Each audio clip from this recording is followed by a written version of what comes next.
Hi everyone, this is Tanya from Flying Dog Studio. Thank you so much for joining me as we do something a little bit different today. As you can see, I already have some supplies out here. Let's take a look at the brushes I'm going to be using. This is from the Winsor & Newton's Cotman series. This is the mop brush. Of course, I'll have some water and a microfiber cloth.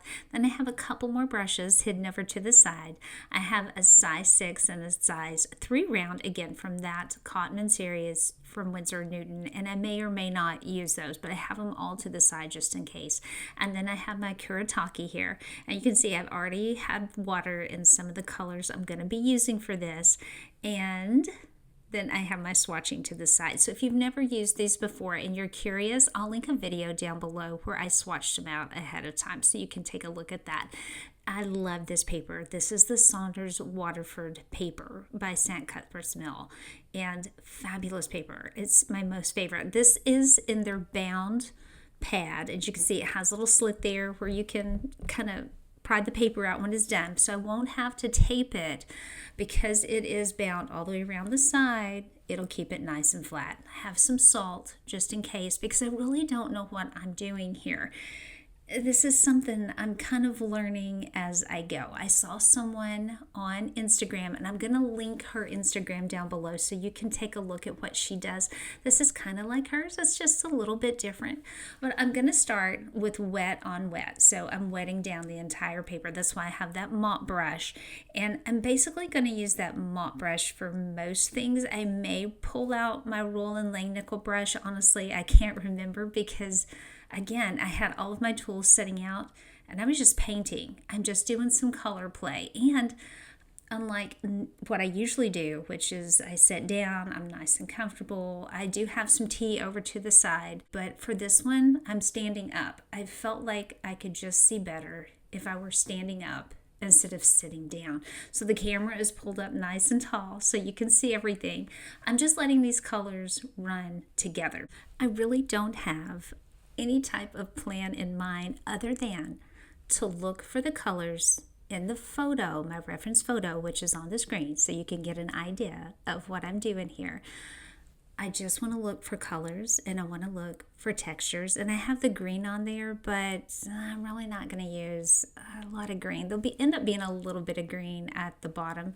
I just kind of wanted to use some green, and I might use that for something else. I knew I wasn't going to use all of this paper for my project, so that green will be saved for another time. So anything you see today, because we're going to start tearing this paper in a little bit, I'm not going to be throwing anything away. Much like any artist, I'm going to save it all. So looking at the picture, I'm taking a look at the texture, I'm taking a look at the colors, and I kind of want to match it. Not completely. I'm just using this as an inspiration. So I don't want to recreate this picture exactly, and I really can't do that with this project. And that was something, if you've watched my stuff, you know I like to have control over my art. And when you're working wet on wet and just spreading it out on the paper like this, you really don't have a lot of control. For instance, I'm coming back with a smaller brush, I'm going down into that black, and I'm adding it on top of the colors I already have. The only thing I have control over is the direction I move my brush. What happens once it hits the paper, it does all on its own. So that is the only thing that it was so hard for me on this project, because I do like to have some control. I'm getting into some of these colors and allowing just to mix right on the paper. But in a few minutes, I'm going to pull out my palette and we're going to mix some over to the side once this dries, because we're wet on wet now, but when I add some more texture to it and some more color, we're going to be wet on dry. I'm going to sprinkle just a little bit of salt here and there just to get a little more variance, and I don't want it to be too flat. I want it to look like earth. I want it to look like rocks. So coming back when some of the top is just a little bit dry, adding some more color. Once these colors seep in, they get a little bit lighter, so I'm going to make sure they're vibrant enough. And if you've used Kuretake, you know they're vibrant, but I'm using a lot of water because the paper has water and all of those paint wells have water. So here you go. There is how it dried. And I'm bringing out my roll and lang nickel. This is from their Zen series, their size 8 round. I don't know if you can see it on there, but it's their size 8 round. I'll have everything linked below. And if it's not on the screen, you'll see the little affiliate links that'll pop up in that lower left-hand corner. Then just check over in the description. And you can check in the description too. If you miss one of the affiliate links, they'll be over in the description. So take a look at those and you'll see where I got my products. I'll look for the best deals, so it might not be an affiliate link. It might be a link by itself, but check those out as well. So this is where I'm really hand picking my colors. I'm taking a look at my reference photo, as you saw earlier, that was on the screen, and I'm trying to add some of those colors in to make certain that I don't have just the straight flat colors from the original palette. I'm mixing some colors and adding a little bit of variance over there. And because we're working wet on dry, these colors are layering and adding all that texture that I need. And you really don't have to worry about messing up on this, because let's be honest, we are basically just doing a bit of color play on here and then adding some of our own textures that we create. And there are so many ways to add textures to the paper when you're using watercolor. I wish that I had some plastic wrap, because that is an excellent way to get texture on your paper, but I didn't have any handy. And if you guys watch, you know me. You know that once I decide I'm ready to make art, I may not have everything I need, but I'll start anyway. But I promise, when I do this again, I'm going to have some plastic wrap, because it makes excellent texture. And if you haven't tried that before, I want you to see how it works. So I will be doing that in an upcoming video, because like I said, I'm going to be making some more of these, and I'm not going to be using all of this paper, so you'll probably see some of this paper in another one of these little pieces of art. I'm going to be working with some green in just a minute, and I know that the picture that I chose, that is from a desert in Israel, and you know, the deserts aren't always desert looking in Israel. Certain times of the year they do have green in them, and some of the pictures that I had looked at, they had some green. So I was looking at the picture that I chose, the one I had on the screen earlier. That's the one that I chose. I was looking at that plus another one that had a little bit of green in the desert, but I just really didn't feel like I wanted to do some green in my desert. I decided I really wanted that desert scene, and I don't know what that is that just fell on my paper. So I do apologize for this. It was hard to edit this part out.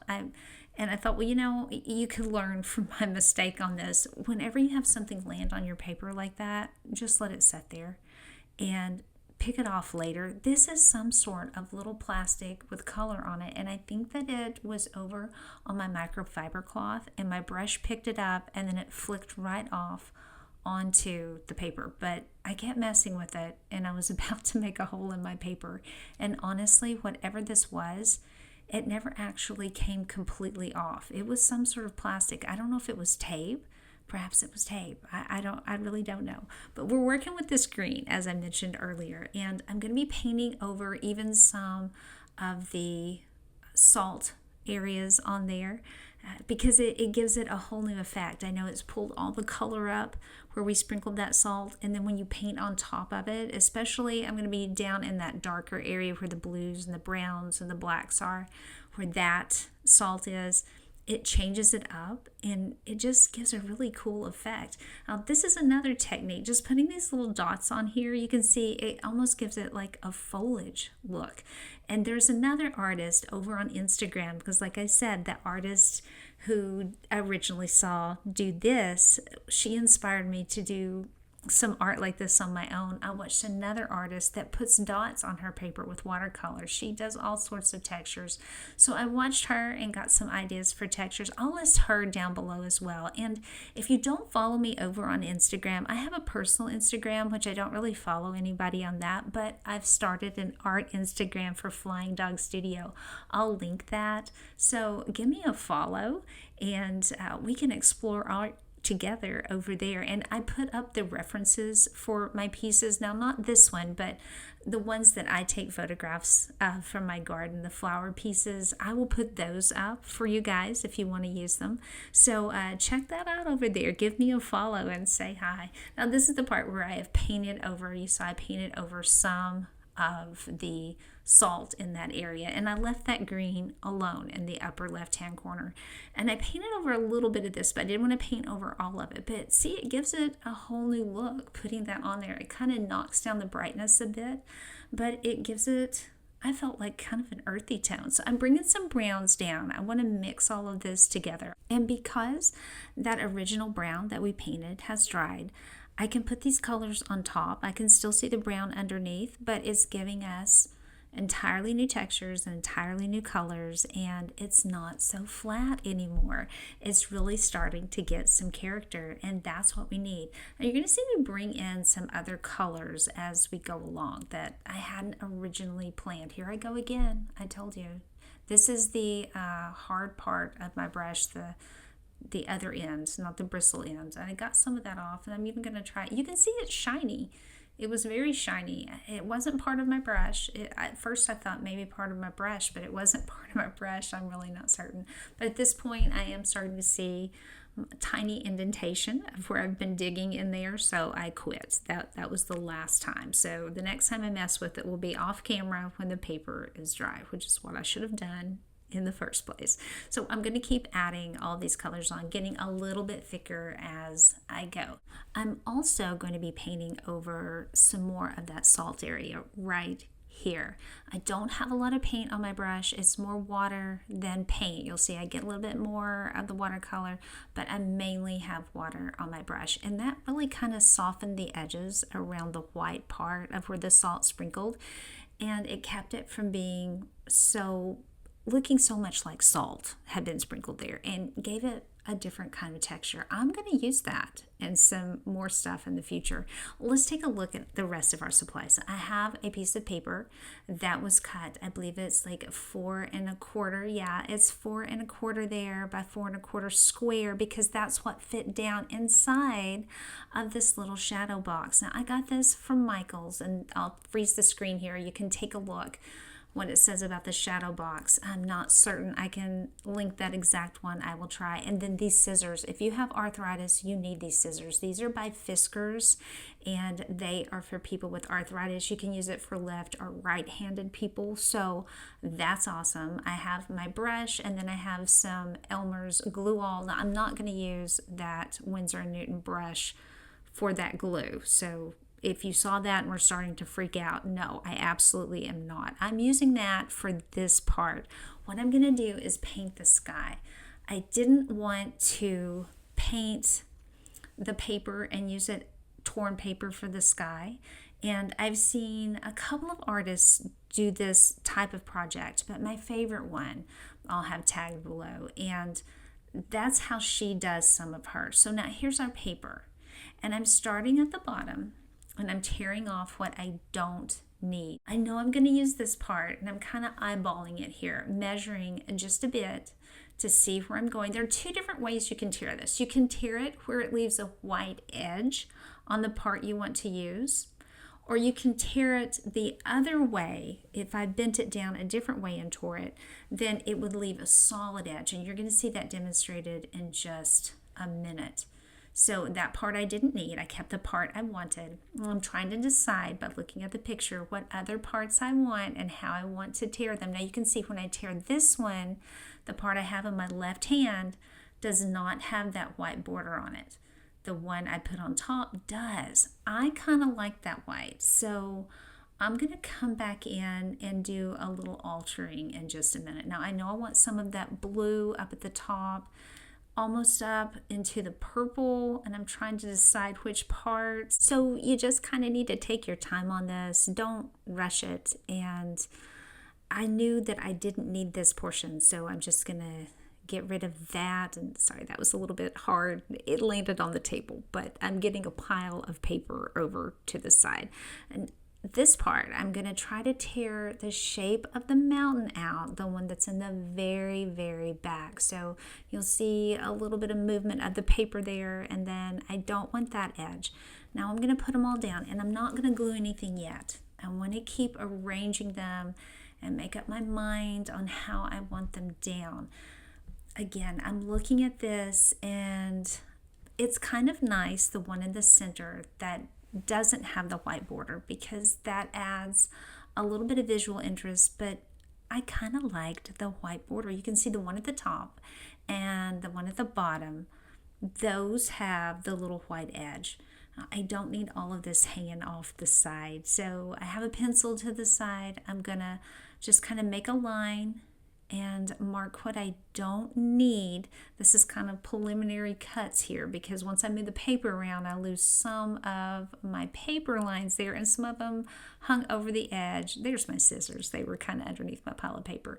This is why I had scissors, not because, as you know, I like to control things. I was going to cut all of these edges, even though I kind of wanted to, but I kept it loose. I knew that I was going to have to cut the edges because I didn't need all of them. So again, I'm thinking here, you can almost hear the wheels turning as I'm trying to think on this. And I know I don't need these edges. So all of those big chunks, I'm keeping those as well. The only thing that's really getting thrown away are these tiny little slivers like that. I knew I didn't need that edge. So I'm going to take a look again and try to line these up and really think about it. There is a little bit of the mountain in the background that I keep covering up on that blue. So again, that's going to be the first piece I glue down. Once I figure out where that needs to go, I'm going to glue that one down. But that I'm going to glue off of the camera.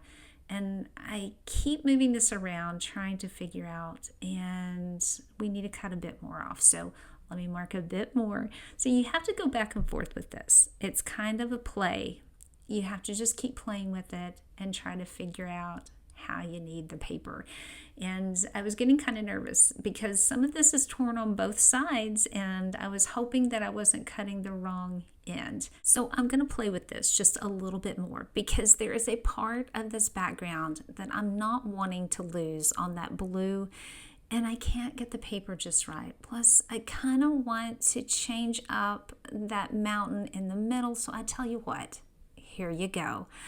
I've glued down the blue in the back. And as you can see, I have worked on the mountain in the middle, and I have torn it so there's a white border. Let me know what you think about that. Would you have left it the way it was, or would you have torn it to have the white border? I'm interested in what you guys think about the white border. Now, again, this is not the Winsor & Newton brush. This is just a cheap brush that I had, but I will clean this brush. I use it for glue all of the time.